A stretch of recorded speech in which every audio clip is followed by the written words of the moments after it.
is that genocide is embedded in human history.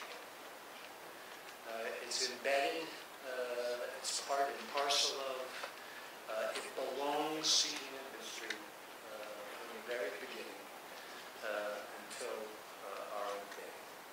When I say from the very beginning, and as best we know, from archaeological evidence, prehistoric man, groups of Homo sapiens attacked other groups of Homo sapiens, murdered them, killed them, buried them in mass graves. And this is still going on today. And this kind of, I have to say, relatively pessimistic view of human history is something that I've only become more convinced of over time. I want to add to that, especially when we're talking here about the Holocaust in particular, about Babyn Yar, is that the Holocaust belongs to this history. It's not unique and separate from the history of genocide. It's part and parcel of it. As I said, it's embedded in the history of humankind and embedded in the history of genocide. And the only way to understand the Holocaust, the only way to deal with it, is as a phenomenon that is comparative to other phenomena, that you can, dissect it in some ways, as you would dissect other phenomena, and that you can learn things from the Holocaust and from other genocides in order to come to terms with this horrible set of events in human history. I should say, by the way, I have not invented this approach to genocide. I'm going to just mention a few authors, that some of you may know. Ben Kiernan at Yale has written a book called Blood and Sword, in which he looks at a world history of genocide. It's a big, thick book. So, the hope is, I guess, my little thin book will make some contribution. But it is a very fine book. I like it a lot. I've taught it for years.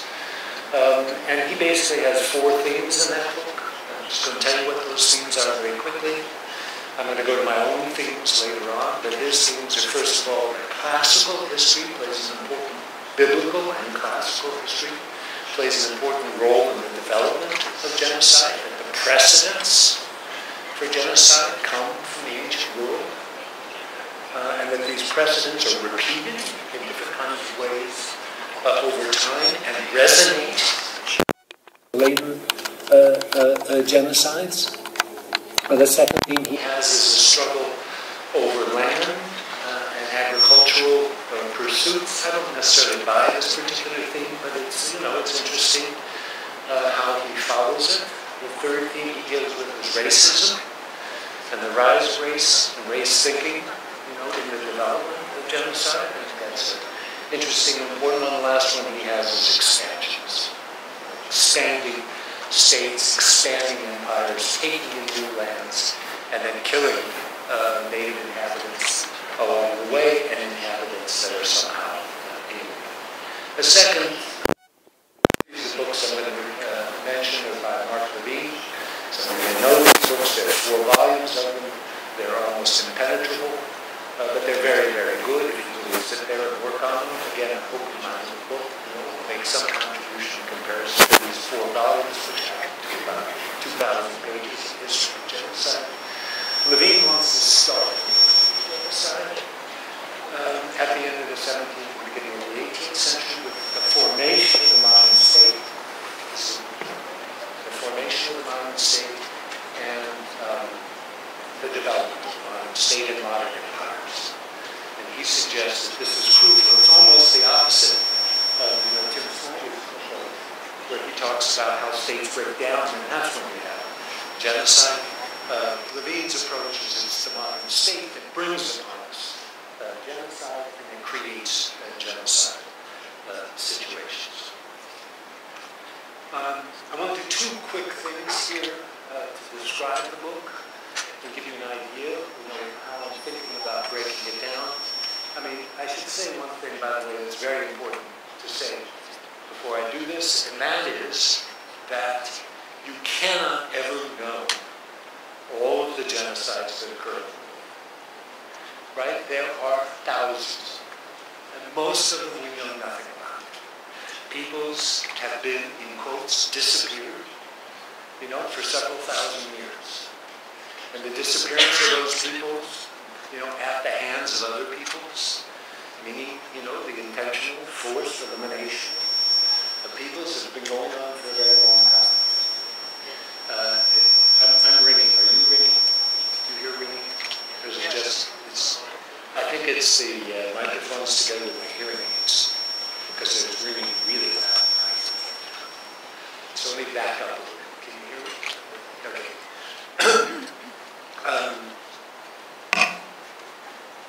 Do you need another microphone? I could do it without a microphone. Where was I? Okay, so you can never know all of this.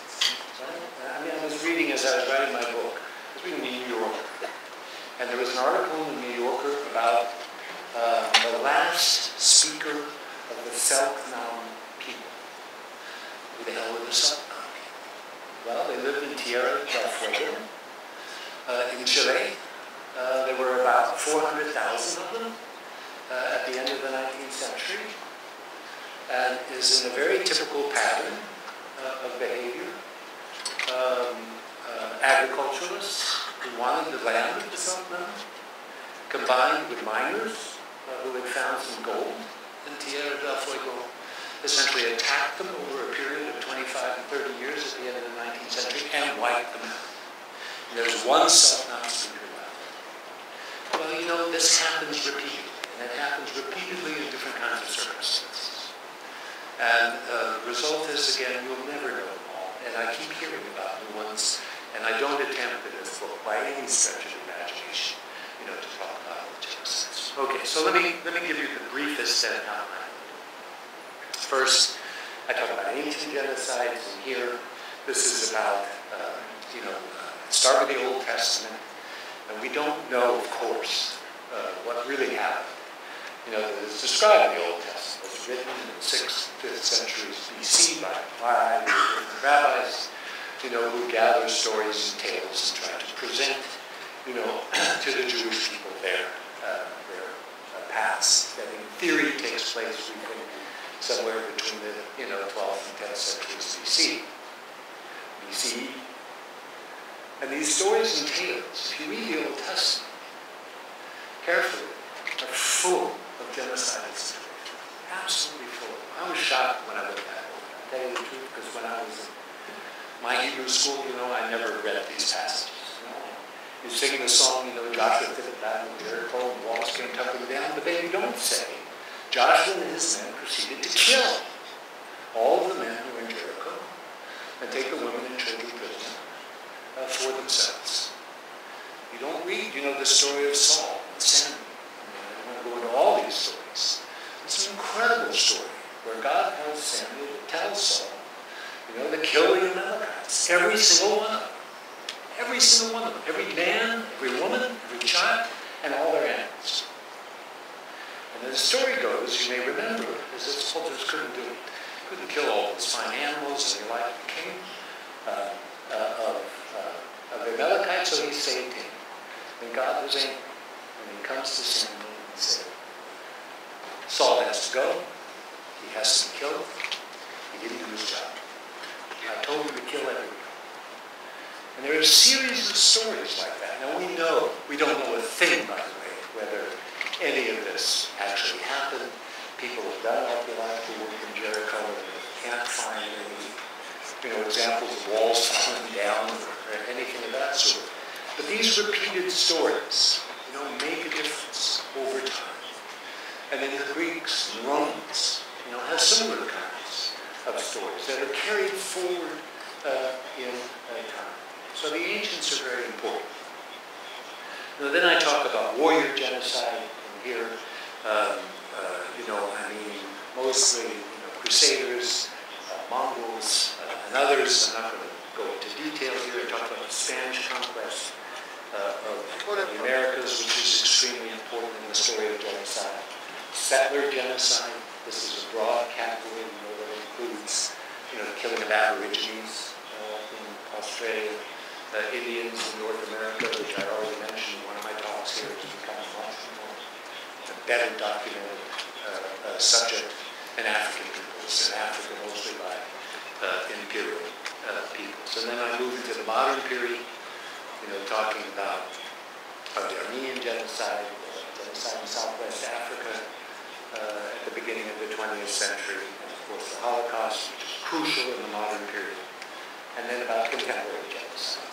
Say we remember recent times from the 90s, in particular in Bosnia, in Rwanda, into Darfur, Congo, and Lord knows what's happened in Syria. So that's part of the idea. That's the kind of general outline. But the other part of this story is to historicize these genocides, which means putting them in the context of each other. And then so if we start again with the biblical stories, we see that the biblical stories live until later on. We see the Spanish in the Americas. In the beginning of the 16th century, quoting what happens to the Amalekites. Right? We see the Greeks and the Romans being part of how the Spanish think about what they're doing in the Americas. We see the Crusaders, mentioning, ancient examples. So these are all, they all belong, to a pattern of mass killing. I mean, you carry yourself up into the colonial genocides. The colonial genocides talk about the same. Hitler, we know, said on the eve of the invasion of Poland in September 1939, and who remembers the Armenians now? In other words, from Hitler's point, and he was quite clear about this, the Armenians were wiped out by the Turks and nobody gave a hoot. Right?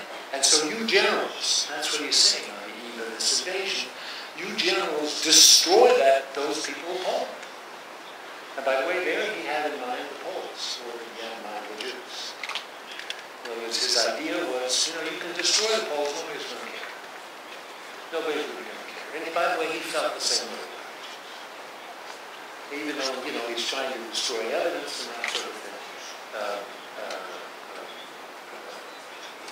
He generally concluded that the world community wasn't going to care at all about the killing of that kid. And you carry yourself forward in time to the Yugoslavs who cite evidence from the Second World War, and it all becomes, kind of a single pattern of genocidal activity. Okay, I want to return for a few minutes. I hope some of you have listened to me a few days ago about Lemkin and about some particular aspects of the definition of genocide that I need to emphasize in order to talk about a few other things in the book that are unique.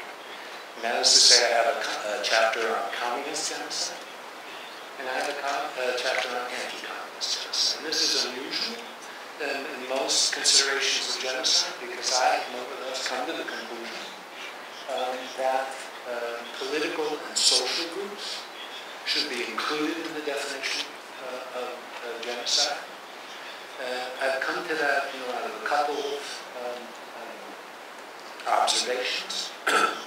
One, that Lemkin himself started with that kind of definition, that Lemkin, who coined the term genocide in 1944, himself, before the Holocaust, which made an enormous impact on him. His family was in Poland, he lost many members of his family. Before that, he was quite open to a broader definition of genocide. And secondly, the UN itself, in 1946, passed a resolution on genocide, which included social and political, that 46 definition. And we know that the 48 definition of genocide, which is the kind of legal, international, jurisprudential definition of genocide in the Convention Against Genocide in December 1948 says, in that discussion, the Soviets very purposefully got rid of language having to do with political and social groups. And the United States went along, in part because they wanted a unified genocide convention, wanted everybody to apply. And the third reason, those are the first two reasons, Lemkin and then the history of the legislation on genocide. The third reason really has to do, to me, it makes sense. It doesn't make sense to me to exclude other groups. And I mentioned this the other day. Why would you exclude homosexuals who were attacked by him? Why would you exclude handicapped people who were attacked by him? Why would you exclude Cambodians and Cambodians who were attacked by their own government? And why would you exclude other people, groups of people who were attacked by their governments to eliminate in purposeful actions? So as I said, I have a chapter of communist genocide, and I include Stalin and Stalinist crimes of the 30s. But in that chapter, including the Holodomor, which I think myself, and we can talk about it more, is a clear present case of genocide. I include attacks on kulaks, dekulakization. There are all kinds of reasons you can argue that maybe it doesn't fit the definition. I think the reasons that it does are more persuasive. Stalin also attacked what he called asocial people. This included alleged homosexuals, alleged homeless, alleged people without work, alleged gamblers, prostitutes, and so on. Put them in a big group, killed a bunch of them, executed them according to Soviet orders, and exiled the rest to Kazakhstan and Siberia. Then, of course, you have Mao's terror, which came predominantly during the Great Leap Forward. You may or may not know, we don't know exactly how many people died, but according to the most recent work, it's between 30 and 45 million people in the Great Leap Forward who were purposefully eliminated. And this is intent. Genocide always mentions the issue of intention. And we know that Mao sat there the way Stalin sat there. He knew exactly what was going on, and he said, let them die. And not only let them die, they should die because it's their own fault. Which is exactly what Stalin said about Ukraine. It's their own downfall. Let them die. And then we have the Cambodians. Pol Pot, the Khmer Rouge, which ended up killing, as I mentioned to you before, 1.7 million people out of nearly 8 million. A huge number if you think about it in terms of percentage. And again, very purposeful, intentional mass murder, right, of one's own people. Then you have the category of anti-genocide, more complicated category, but I became convinced as I was looking at several different cases here in East Timor. Also, the killing of the Indonesian communists in 1966, about 600,000 of them, again, targeted and attacked by their own government as a political group. And also Guatemala. Guatemala is a very interesting case. It took about 30 years. The killing in Guatemala went on from the 50s until the 90s.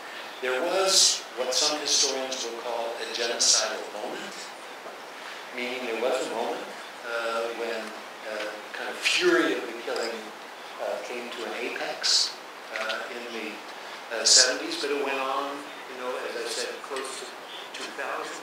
They put on trial General Rios Montt and convicted him of genocide in Guatemala, but then the appeals court, released him, and I just saw that they're still working on this case against the Guatemalans. Okay, what I want to do for the rest of my time, that gives you an idea of what the book covers and how it works. What I want to do for the rest of my time is to talk about themes. And there are a lot of different themes I want to talk about. I'm not going to talk about them all, but I want to give you some idea of some of the themes that infuse the history of scientists. One of the things clearly has to do with war, and the relationship between war and genocide. I mean, war is almost always there when there's genocide. Not every genocide occurs during the war, but close. You know, war becomes a kind of cover for genocide. I mean, this happens repeatedly. Let me just give you some of the examples. Cambodia, right? It was the Vietnam. And the bombing of Cambodia served as an important impetus for the Khmer Rouge, to rise, and they were very radical anti-Vietnamese, but also anti-Western policies, came a lot from warfare. Guatemala, part of the counterinsurgency against Mayans, mostly, who had organized themselves into armed groups, trying to resist the Guatemalan government. And this was a counterinsurgency frequently, an excessive counterinsurgency frequently turns genocidal, and it did in Guatemala. Yugoslavia, the case of the war, or the attack of the Bosnian Serbs on Bosnian Muslims in particular. People have said this war was about genocide, it was about ethnic cleansing. And what happened in Srebrenica, was clearly genocide. What happened with the Herero and Nam, in Southwest Africa, 1904 to 1907. They brought in a German general, Lothar von Trotha, who came, with German army soldiers, and he decided there was only one way to keep these two African tribes, groups under control, the Herero and the Nam, and that was to eliminate them. They engaged in a campaign, elimination, against the Herero and Nam, and the Germans are arguing today about, compensation for what they did. And what they did was they essentially murdered them. I mean, von Trotha had something called the Schrecklichkeit order. And the Schrecklichkeit order was basically killing them. So shoot them. You see them, shoot them. Women too. So it was a horrible, horrible affair. Why war? Well, in part soldiers get used to killing, they get used to blood. I mean, that doesn't always happen, but it seems to happen a lot. And we know that regular armies are involved. I mean, you can't exclude them. Wehrmacht was involved. Right? I mean, for a long time there was denial about that. The Wehrmacht was involved deeply in what happened here in this city. Right? And what happened in Babyn Yar. And that's been proven by many scholars. The same thing in Turkey. The Turkish army was involved in deporting and killing Armenians. And armies everywhere seem to be involved in this situation. But most of the damage in genocide is often done by paramilitaries. And paramilitaries are raised usually, by governments in time of war. So in the case of the Germans and East, of course, you have the SS. In the case of the Soviet Union, you have the NKVD, which does most of the damage. The killing and deportation of Crimean Tatars was done by NKVD. The same thing with Chechens and English. The NKVD did most of the damage, in the campaigns against gulags, and some of the terrible things that happened in the world. I mean, war also, brings on strategic arguments. Arguments about strategy. You go back to the Greeks and the Melian dialogue. Some of you know the Melian dialogue, where the Athenians come to the people of Milos. The island of Milos, very rational. This is in the Peloponnesian Wars, described by Thucydides. They come to this. The Milesians, they said, listen, you have to give up to us, and we're going to take over your island. And the Milesians said, no, it's our island. You can't have it. And the Athenians said, listen, we have your choice. Either we kill you all, or you give us your island. And the Milesians, who hoping for help from the Lacedaemonians, basically Sparta, said, no, we're not going to give you our island. The Athenians said, sorry, and they killed them. Killed every man and boy on the island, again, taking the women. I mean, women were considered too valuable in the ancient world just to kill. So we generally and the Mongols also used strategic arguments for killing. They were very strategic about their killing. I mean, they killed in two ways. Right? One of the ways they killed is if you put up any resistance, or if you insulted them, or if you shot one of their representatives with a bow and an arrow. And then they took out the whole village and your whole people, the whole town, your whole people. I mean, this happened to the Khwarezmians who lived what is today part of Central Asia. It happened to Hungarians too. We're almost wiped out, completely wiped out. And the other thing they did is they used this violence of killing people to pass on the message to other peoples to give up. Right? So the Russians, for example, and that wasn't much of the Mongol yoke. They talked about Mongol yoke. They basically paid money to the Mongols. So it was the Yark. Paid off the Russians. I mean, the Russians paid off the Mongols. Leave us alone, and we'll pay what you want us to pay, and we'll do what you want us. Okay, another theme I want to talk about is, which has been brought up here, is dehumanization. It's important. It's a crucial theme. People have talked about it a lot in connection with Babyn Yar. And I absolutely agree with that. There's this very purposeful dehumanization of the victims before they're killed. Right? You have to ask yourself the question, why don't you just kill them? Why do you go through this process of dehumanization? And you see it all the time. And not only that, genocide has a way of accelerating the process of dehumanization. So, for example, in the case of the Armenian genocide, you see that when the Armenians are driven out of their home villages and towns. I mean, what happens in the Armenian genocide, most of you know, is that we just had the 100th anniversary centennial of the Armenian genocide, is they shot a lot of men and then deported the women and children, old people, out across the desert towards the Euphrates River, and people were wandering in the desert. As they wandered in the desert, they weren't fed. Their clothes fell off of them. They were naked, wild, hungry, and dying, by the tens of thousands. And at that point, the Turks became even more brutal. In other words, because they had turned into these semi-animals, as the Turks described them. Of course, they weren't feeding them, they weren't clothing them, they weren't taking care of them. They then killed them more mercilessly. And in some ways, a similar thing happens to the Jews in the ghettos. I mean, we know about Goebbels and his visit to the woodshed. When Goebbels goes and he says, "Oh my God, look at those Jews. They're filthy, they're dirty, they're poorly dressed, they don't know how to take care of themselves, they're living in their own excellence." He says, there's only one thing to do. Right, so as that they create, the Nazis create the conditions, these dehumanizing conditions, in which then it's very easy to kill them. And this happens so frequently, that the people are reduced to a semi-barbaric state by their oppressors. Many oppressors saying they're barbarians and we have to eliminate them. And that is a very common thing throughout the history of genocide. We see this, with the Hutu and the Tutsi in Rwanda. I mean, the Hutu, basically talk about the Tutsi as, as Indians, they call them cockroaches. These are cockroaches. And they don't even call them Tutsi, they call them cockroaches. Radio broadcasts, famous broadcasts on radio. Rwanda, emphasizes the fact that these people are just cockroaches.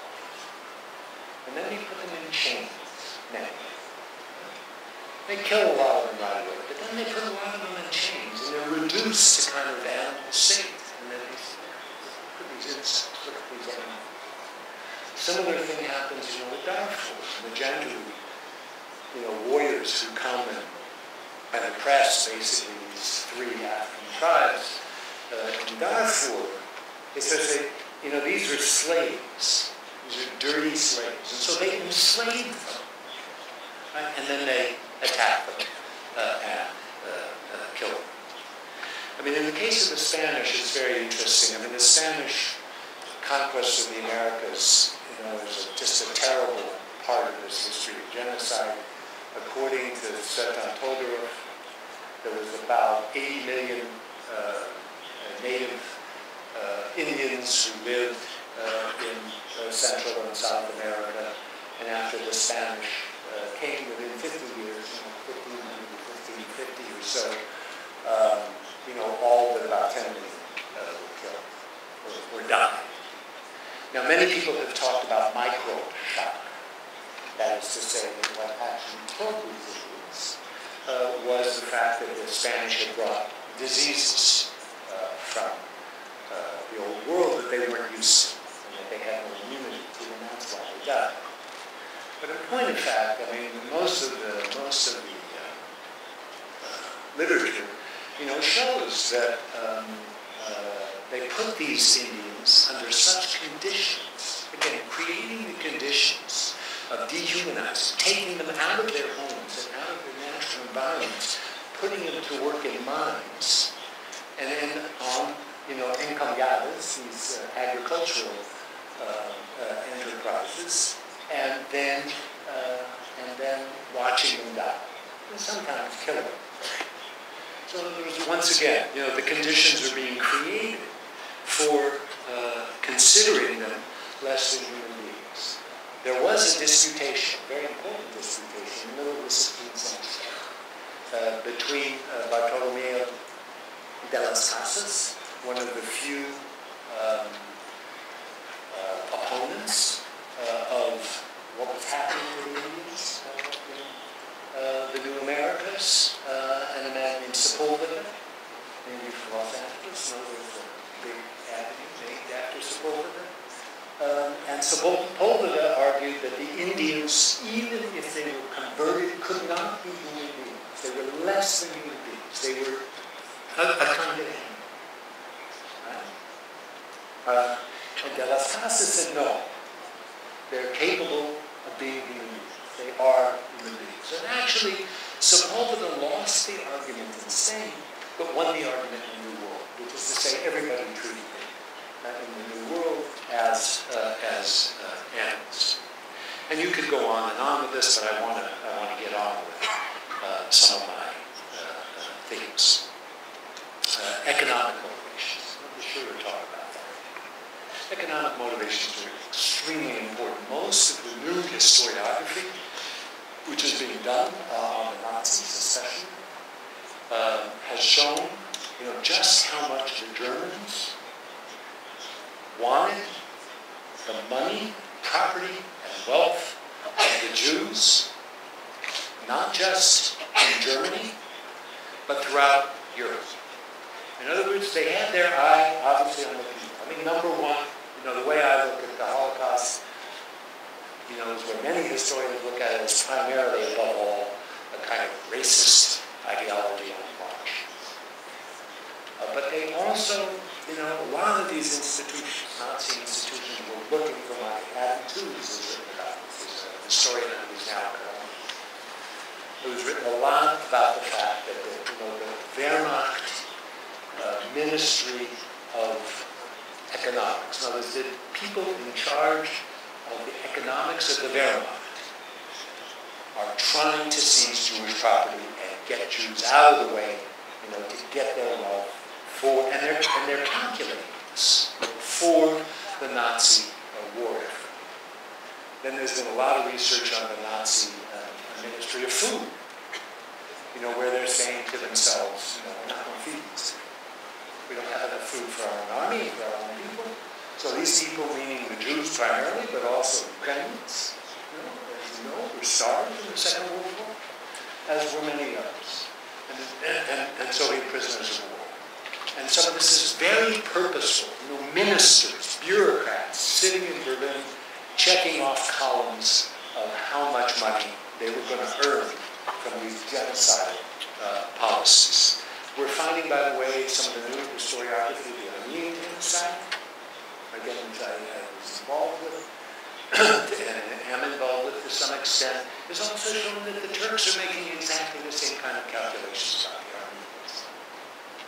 Right now there's government bureaucrats just sitting there calculating what they can earn if we get rid of these people. And then, of course, it works as well on the everyday level. Right? So that Germans, everyday Germans, many of them in Eastern Europe, are looking to get wealth and property from the Jews. The East Europeans themselves who collaborate, and not just East Europeans, West Europeans too, are looking to get wealth and property from the Jews. It's sheer avarice. Leave aside the racism and the anti-Semitism, the fierce, violent anti-Semitism, economic motivations, very important in this case for genocide.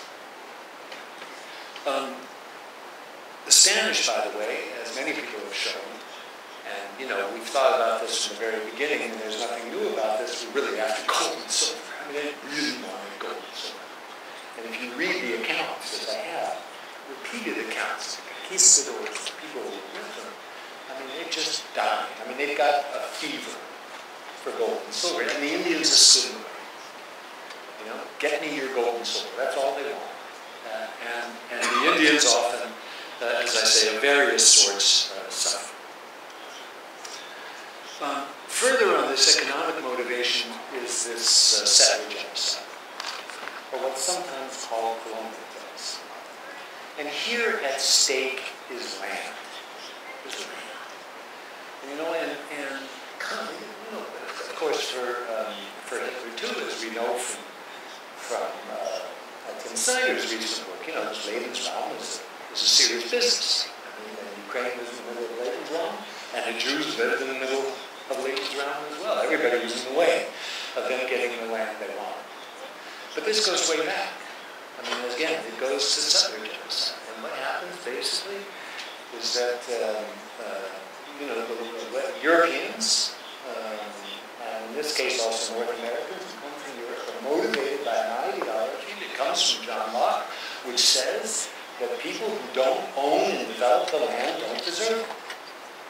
So they feel perfectly justified in taking away the land, from hunter-gatherers, from people who roam. They're on horseback. Horseback originally, but eventually were. So you get in all these cases of settler genocide. I studied several very carefully. I should just say, what I decided to do was, rather than talk about all Aborigines in Australia, I was going to talk about just one group of Aborigines and try to do that in detail. In this case, the Tasmanian Aborigines. Let me just give you the story of the Tasmanian Aborigines. They lived in Tasmania, what was then called Van Diemen's Land, which was separated from the Australian continent, so that it had its own distinct Aborigine population.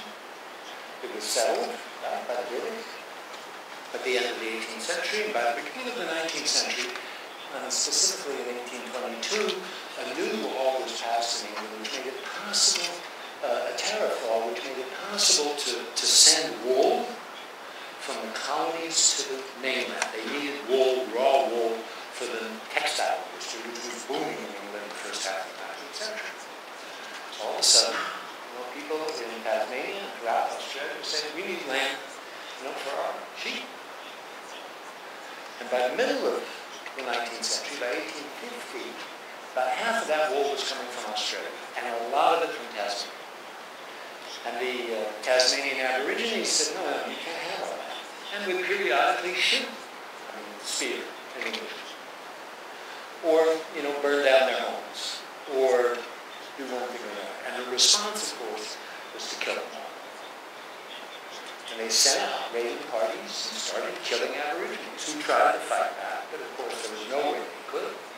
And eventually they were all cornered in a missionary village, or by missionaries who did a lot of damage. A place called Flinders Island, and the rest of them died there. And by the end of the 19th century, there were no more Tasmanian. It's gone. Yuki Indians, let me do that very quickly. Yuki Indians, who live in my neighborhood, never seen them. Counted. You've been to that area, beautiful area, and they live in a place called Round Valley. The 49ers come, the gold rush, folks, 1849, right? California joins the United States in 1850. And then San Francisco starts to boom, and they need things to eat. And so rangers and ranchers are starting to look for land for their cattle and for their flocks.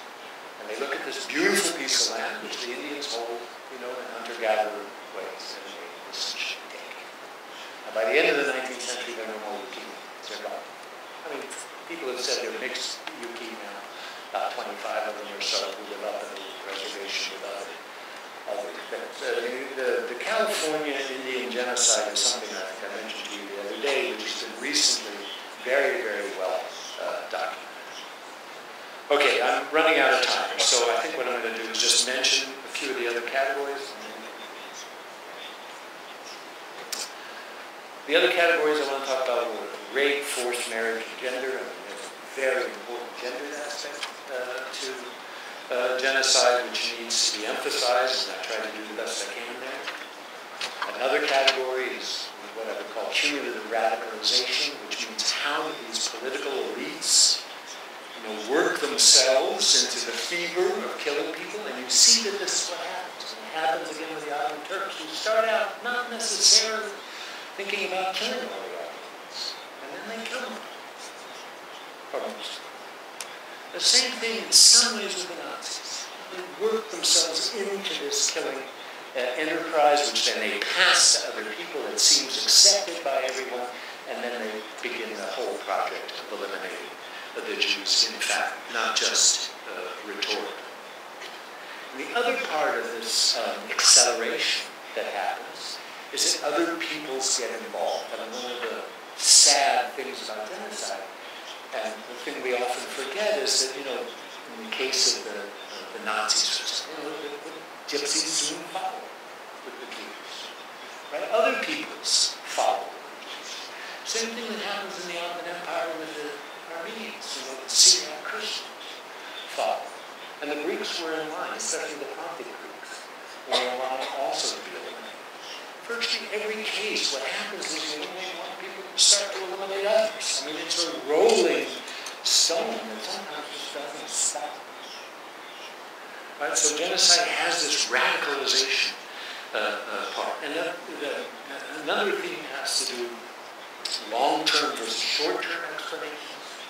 When I say long-term versus short-term, it's very hard to, it's like the Goldwater argument, about the Holocaust we talked about the other day. He says, well, you don't need Hitler, it's a long-term German thing, they were going to eliminate the Jews no matter what. How do you balance the long-term and the short-term? There's a guy named Adrian who works on Armenian genocide, pioneer of that field, who said, Turks were out to get the Armenians from the get-go. I mean, they were going to get them no matter what. And so the Armenian genocide was coming. And even when you talk about Ukrainian violence a little bit, First World War, Second World War, after the Second World War, some people want to start with Nazis. Where do you start? Where do you start this story of violence? Where do you start this story of genocide? And finally, there's the issue of violence. I just want to say two things about it, and I'm done. There's very bad news about violence. If you study genocide long enough, as I have, what you realize, and what is sickening, I think that's the only word for it, is the extent of gratuitous violence in the killing of peoples. In other words, you torture people, you maim people, starve people to death, and then you kill them. I mean, it's that gratuitous violence. I mean, the violence in itself, identifying a group of people and eliminating them is bad enough. But it's the gratuitous violence against them. It's hurting people. It's watching them squirm. It's stripping them naked. It's this kind of is there unnecessary and necessary elimination? I mean, that's a difficult kind of question to pose. But anyone who studies the whole history of this kind of violence realizes none of this is great. It's all really, really dirty stuff. And that's bad news. And people like Hitler and Mao Zedong and Joseph Stalin and others just couldn't have cared less. I mean, they were missing something in the front lobe of the brain. You know, where there's some kind of empathy, there's sympathy for others, just gone. The good news comes from a recent book by Steven Pinker that some of you may know about Our Better Angels, where he says that incidence of violence is actually, I should go like this, is going down over time. Now, with Pinker, I was skeptical at first when I sort of opened the book. But in the end, I think it's a very effective argument where he says norms, international norms change. And the changing of international norms over time. You know, there are blips. There was a terrible blip during the Second World War, obviously. The changing of international norms over time has decreased the extent of violence against groups of people, meaning genocide, but also violence in general, rape, and even homicidal violence. And he has a lot of data to prove it. So thank you very much for your attention. I appreciate it, and nice to see you all.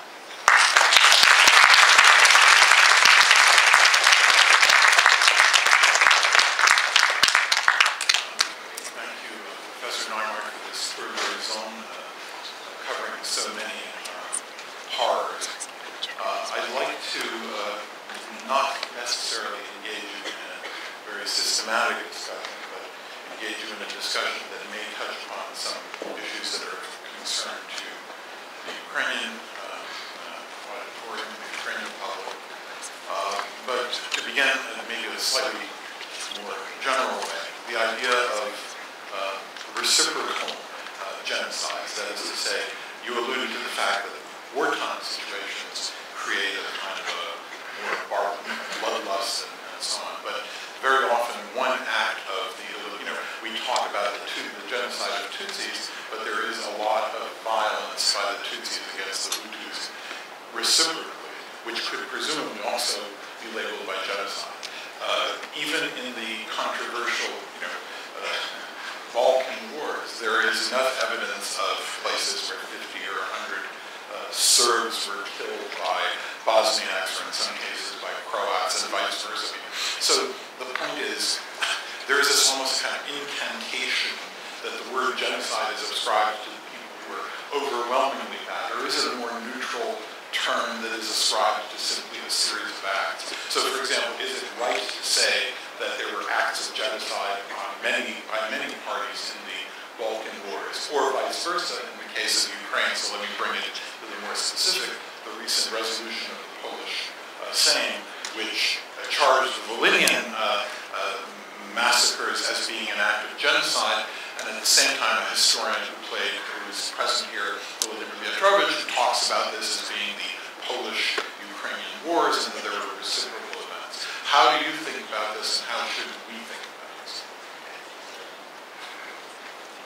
It's a very good question, and I think the observation is a correct one, which is implied sort of in what I was saying about the long term versus the short term. I mean, you're absolutely right. For example, in the case of Rwanda, that before that there was a series of killings that could be called genocide of Tutsi against Hutu.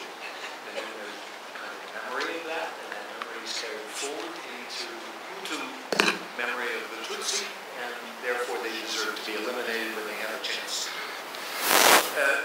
But your question is how do you deal with this genocide? Let me just say, if you're going to defend the term, which I do, I mean, I think it's some historians, some scholars just like to get rid of it altogether and say it's there's too much claiming and counterclaiming, and it just causes trouble and gets in the way of history, good history. I disagree, and in part because it's used publicly and also traditionally.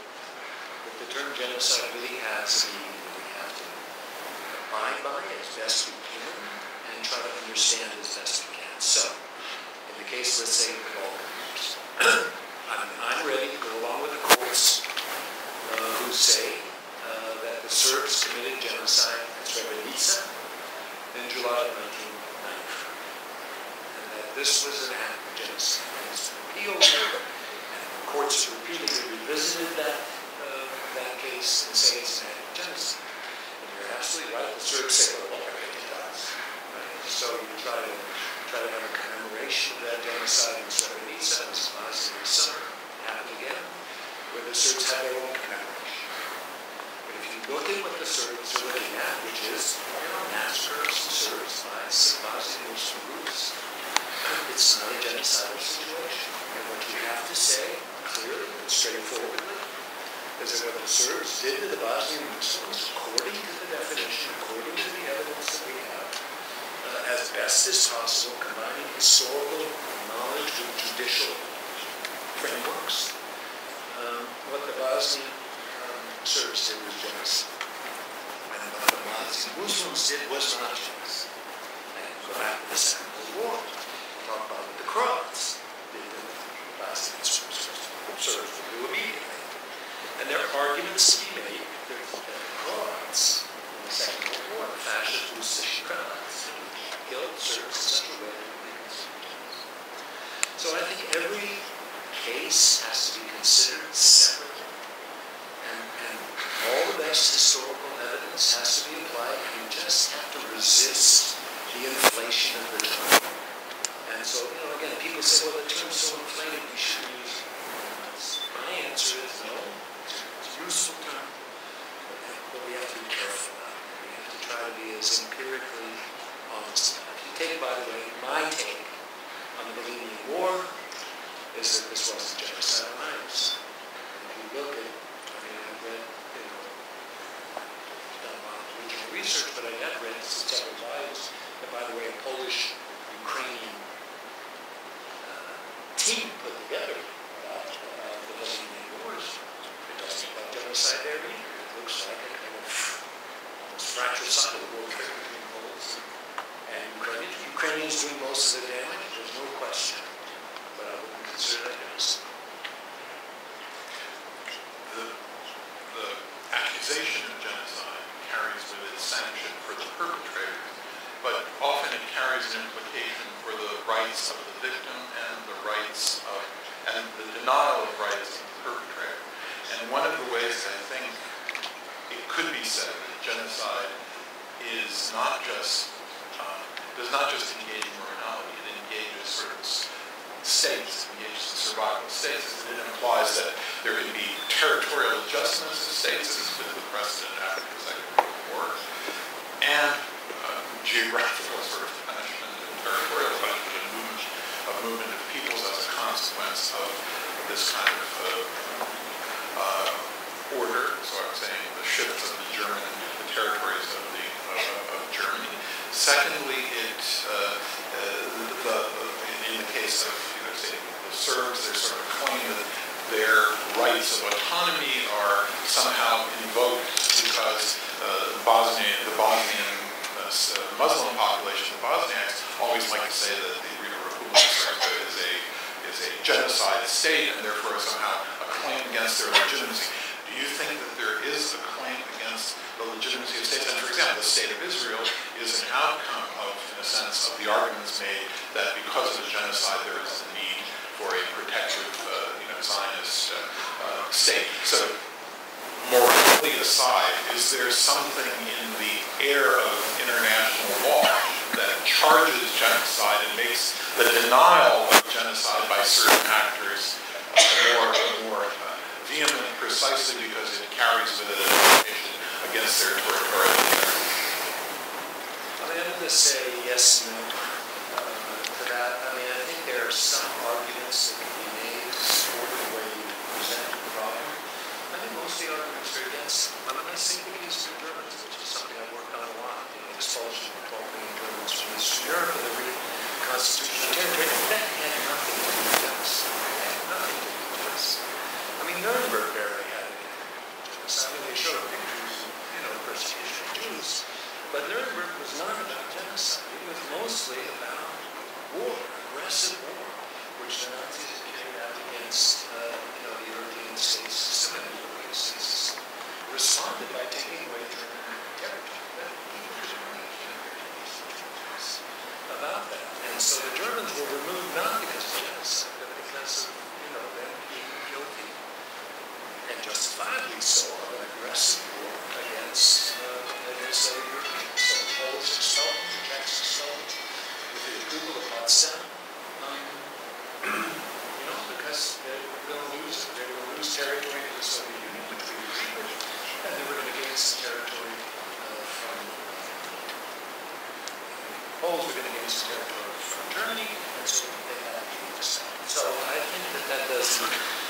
doesn't work. It doesn't work either for Palestine.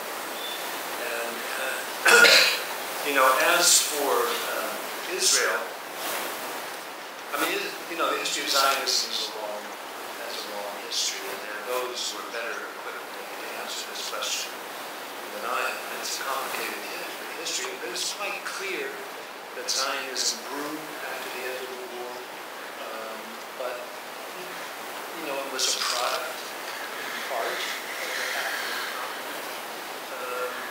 But I'm not sure that that was even, you know, in an international sense, when Israel was created and the state came to being. I mean, its biggest story was one of the biggest stories of Israel. So when the, you know, Israeli state came to being, I'm not so sure it was about, you know, being victims of the Holocaust as much as it was, you know, Europe didn't want us, and now doesn't want us. And one of the things we tend to forget is after the Second World War, you know, pogroms all over the place. And there were problems in Kiev, right after the Second World War. I have this archival documents, anti-Semitism in this town after Babyn Yar, long after the Germans left. So it's one of those things where, you know, we need some earphones here. Maybe. I can ask English. First of all, thank you very much for the brilliant lecture, and I'd like to ask you to continuation the question of Adrian Karatnycky. Can you say about differentness between mass killing and genocide? Inter-ethnic war and genocide. Is it different definition or no? It's first question. And second, in your lecture, you mean economical reason of the Holocaust. But you know about a different approach to this problematic and about unlogical, uneconomical reasons of final solution of the question. Thank you.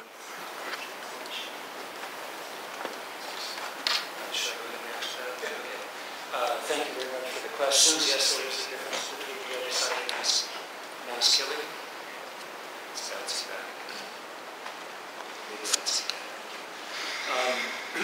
so this is the way I consider the problem. Mass killing is a broad category which includes all kinds of things, including pogroms, massacres,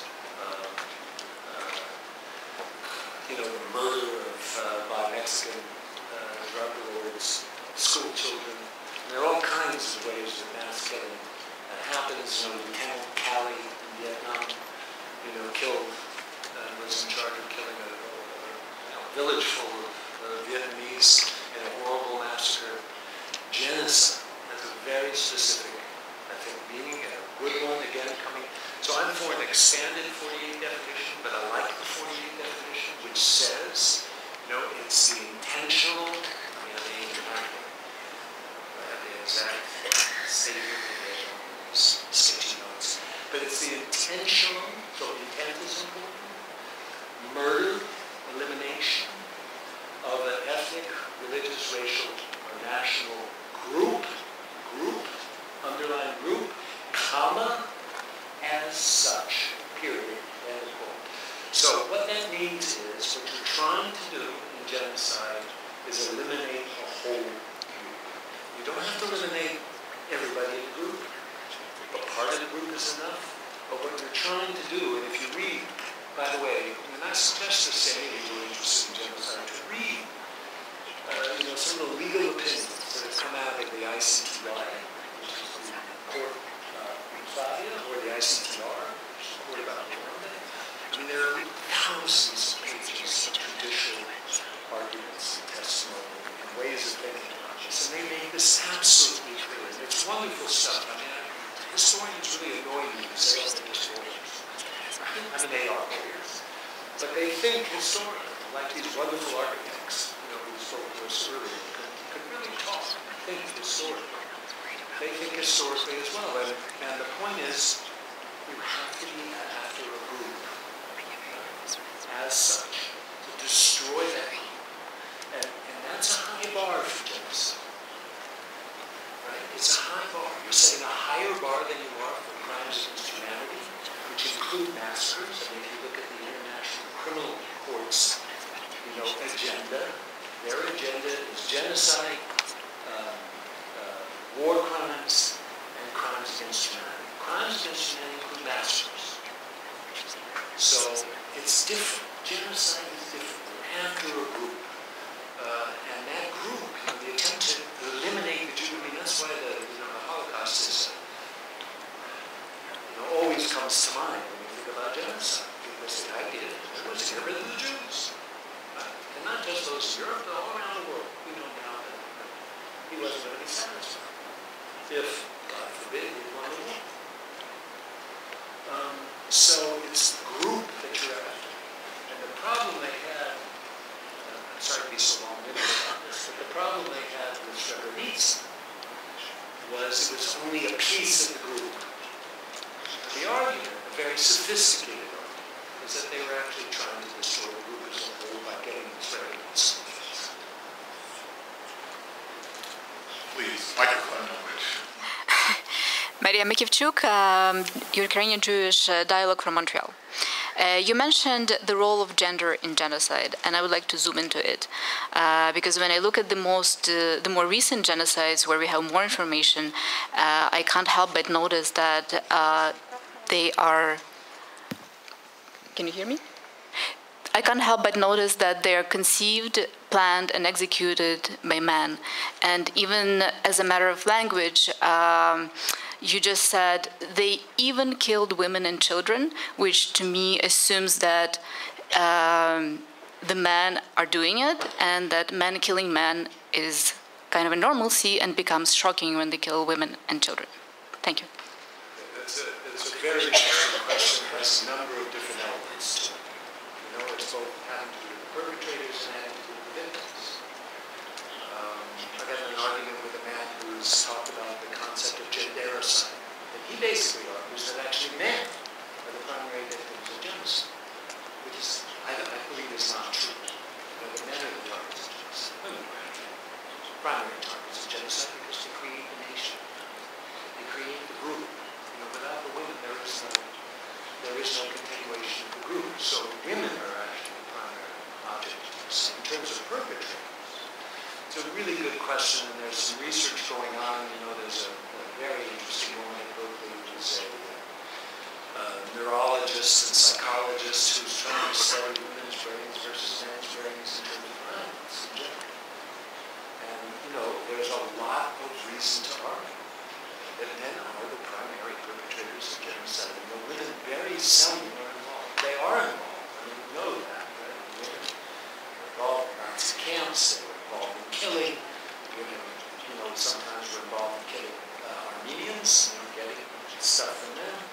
You see women who were involved in Rwanda.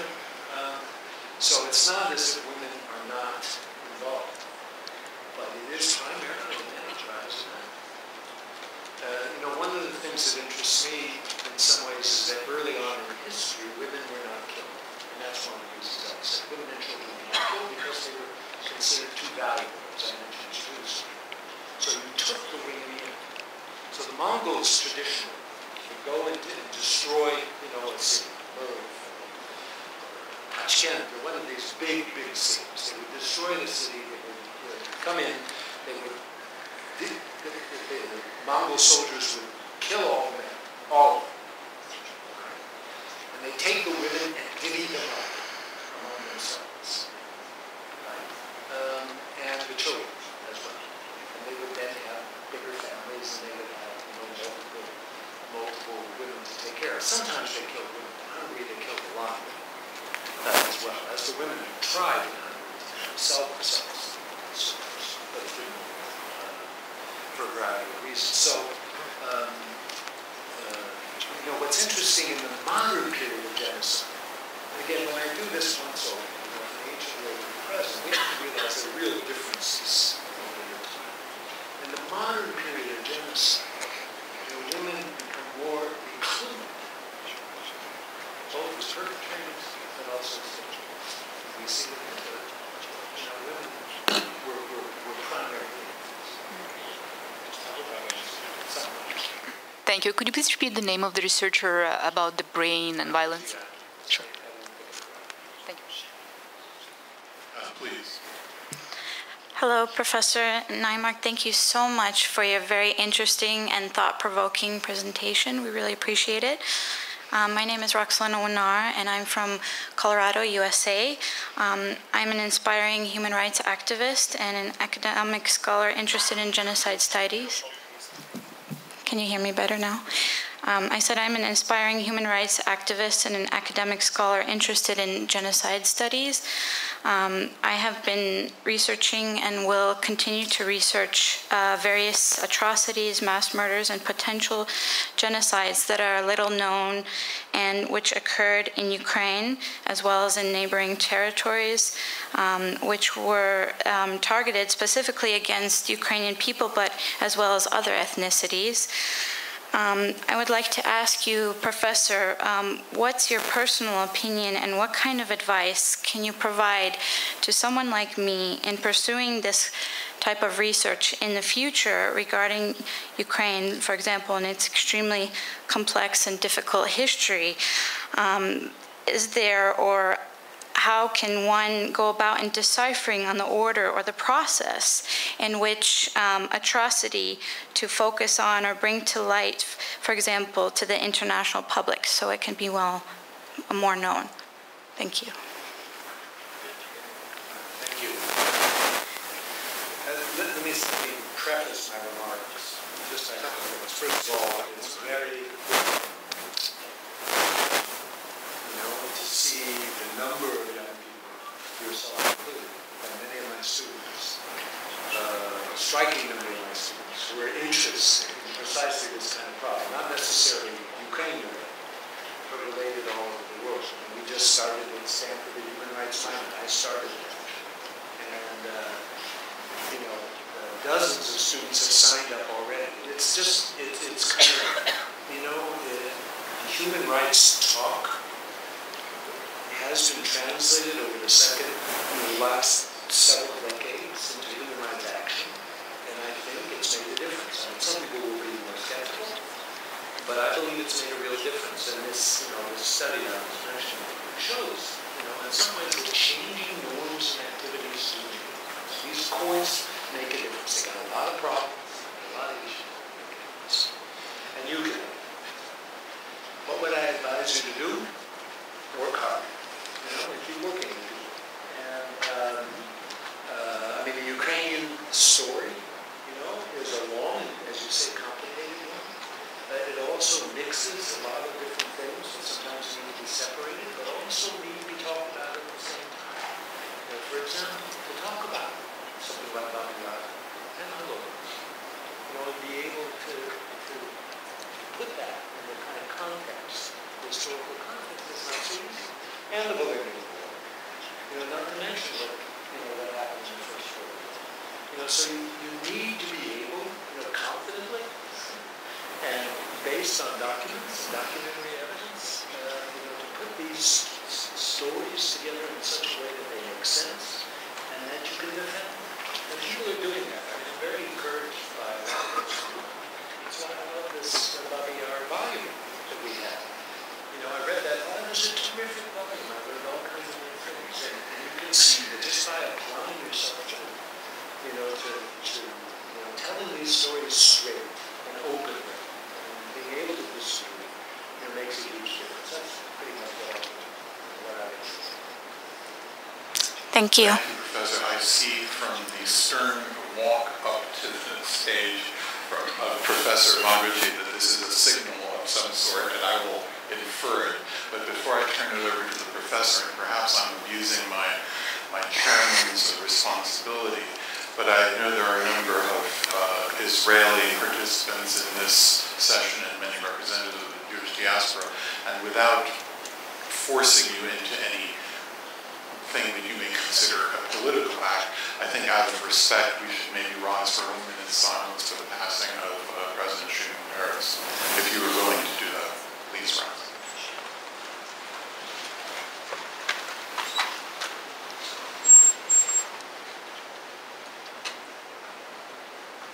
Thank you. Thank you very much, Professor Karatnycky, for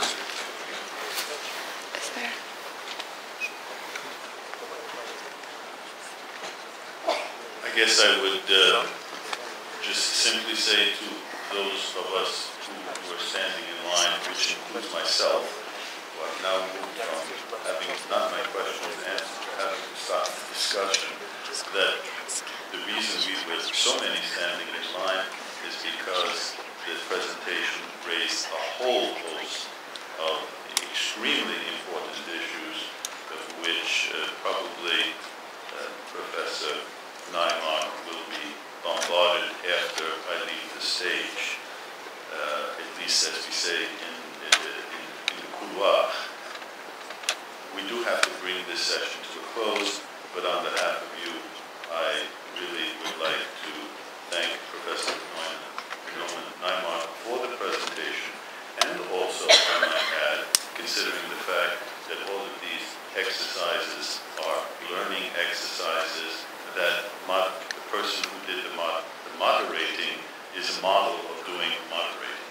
So thank you both, Professor Norman Naimark and Adrian Karatnycky.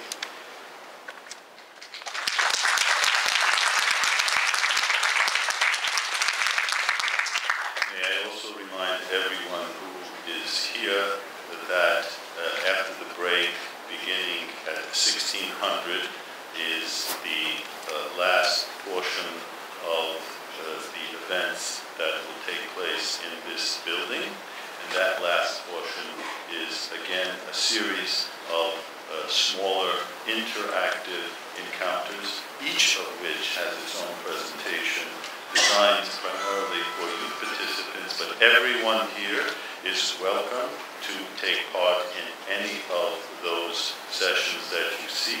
They are all listed in the program, and they all occur on the third floor in this building, just opposite, in effect, the place where the dining had taken place. So once again, thank you very much for this outstanding session, and look forward to seeing you at some of the smaller sessions after the